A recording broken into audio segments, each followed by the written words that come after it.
Bonjour à toutes, bonjour à tous. Comment allez-vous? J'espère que vous allez bien, mes chers amis. Aujourd'hui, on va parler sur le racisme en France. En France et dans le monde entier, mais surtout en France.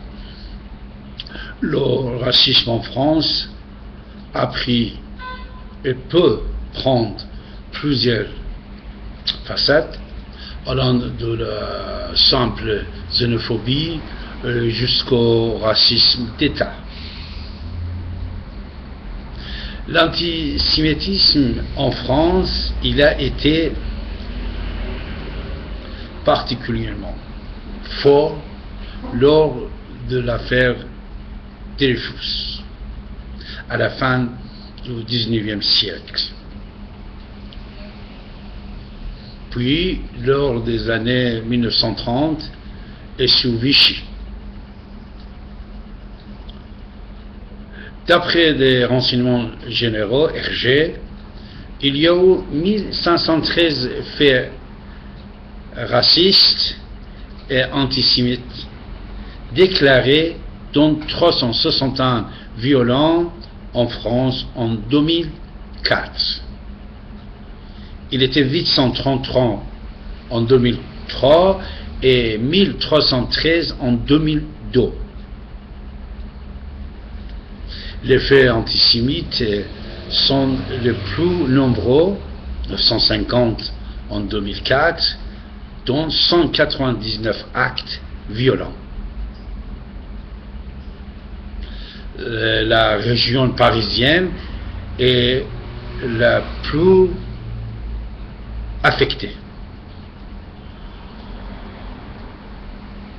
Bien sûr, les actes anti-maghrébins aussi ont connu une forte augmentation en 2004, ça veut dire 563 faits, parmi lesquels il y avait environ 162 violents. Mes chers amis, les actes racistes peuvent venir de la part de n'importe qui, n'importe quand et n'importe où. Pour ça, n'oubliez pas, si vous portez plainte, cet acte va être enregistré et calculé.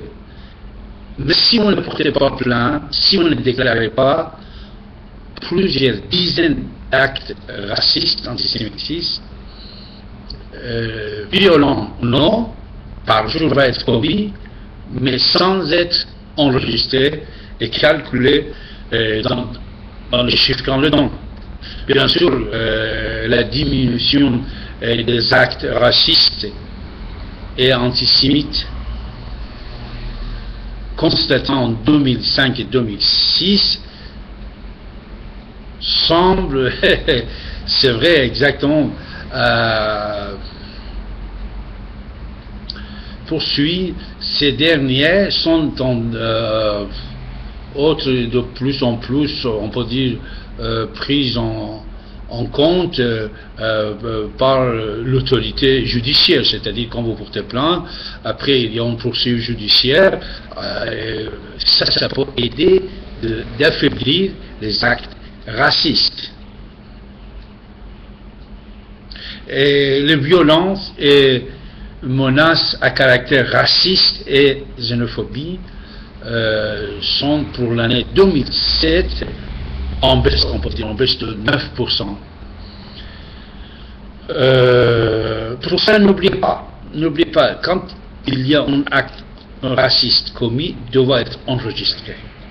Vous devez porter plainte, mais pourquoi? Puisque en montant cet acte, vous empêchez le lendemain quelqu'un d'autre, s'il a commis ce délit.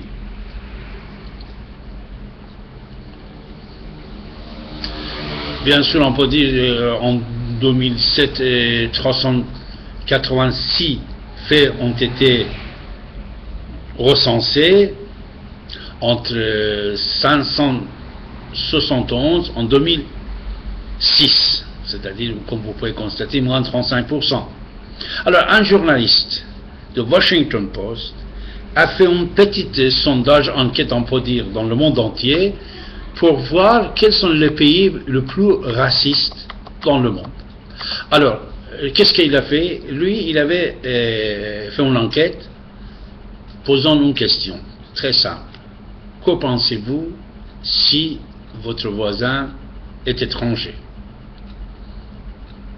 Ou que pensez-vous si votre voisin est d'origine différente que vous? Parce qu'il dit race, mais moi je ne crois pas aux races. Race n'existait pas, c'est des cultures, c'est de l'origine et tout ça. Mais lui, il disait si la race de l'individu qui est votre voisin est différente que vous, que pensez-vous?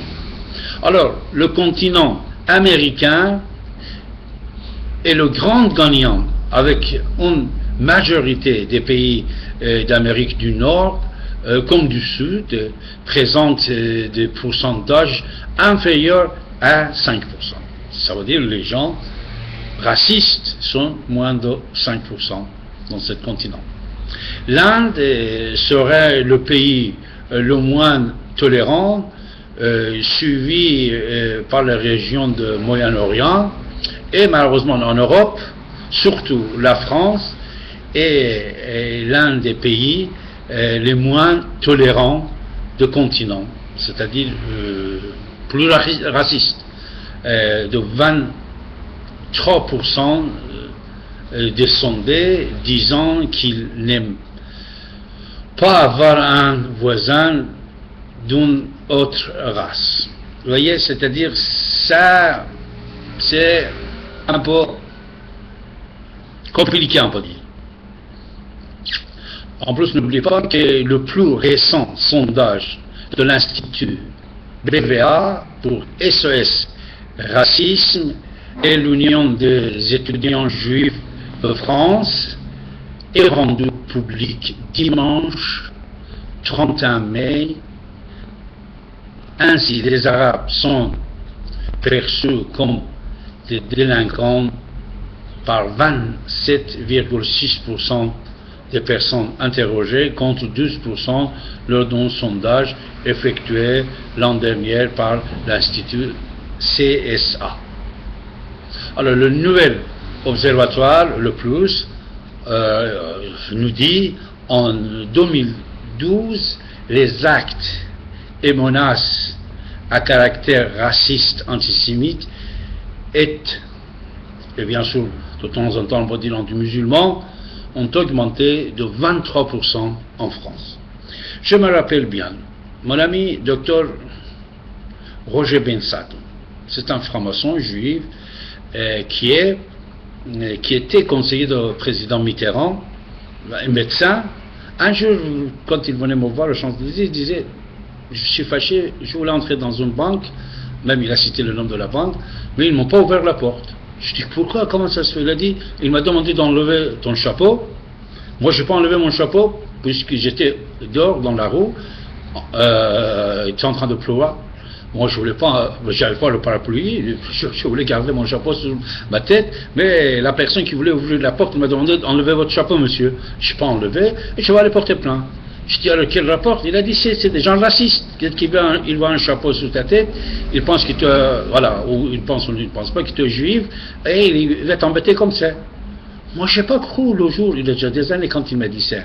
Mais depuis quelque temps moi-même je porte le chapeau et surtout quand j'enlève le chapeau, vous voyez, s'il fait froid ou s'il pleut, je vais avoir des problèmes, mais je porte le chapeau pour le parler des fois, surtout que j'ai fait pousser ici. Mais je vois, c'est mon look, c'est le look de David Abbassi, c'est mon look. Alors, depuis quelques années, je me rappelle de cette parole de Dr Roger Bensadoun, je vois qu'il a raison.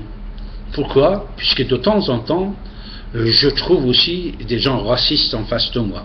Surtout que moi je m'appelle David, quand je dis David Abbassi, et le chapeau sur la tête, je vois l'attitude de l'individu, ça change. Même de temps en temps, l'attitude des gens que tu connais depuis des années, où tu as été en contact avec eux, tout d'un coup, tu vois, ça va te bousculer et changer.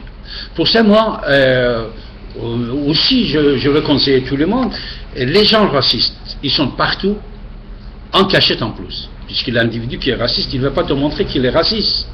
C'est le moment qu'il va aller voter et le moment qu'il va t'embêter. C'est pour ça que vous pouvez trouver des racistes à la banque, dans les établissements d'État, dans les fonctionnaires, je crois à la Poste, chez ODF, dans les grandes surfaces. Il y en a des gens partout dans la rue. Pour ça, dès que vous constatez un délit et que vous imaginez ça, c'est un acte raciste, il faut le déclarer, il faut réagir, il faut porter plainte pour ne pas laisser cette idée fasciste monter dans notre pays, en France.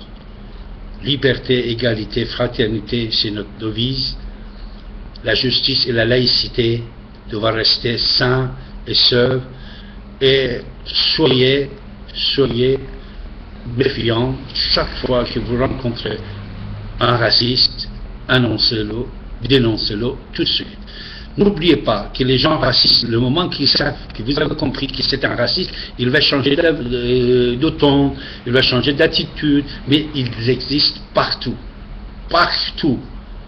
Moi, j'ai constaté plusieurs fois l'existence de ces gens-là qui sont très démagogues et comme des acteurs de cinéma.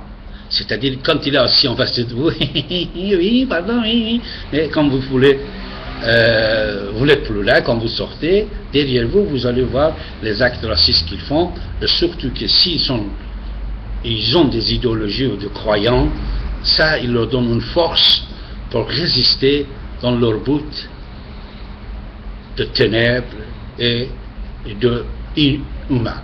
Mes chers amis, jusqu'au prochain programme, je vous dis au revoir, à très bientôt. N'oubliez pas que nos programmes, vous pouvez le regarder, écouter en anglais, en français, en persan sur PersianCNN.tv.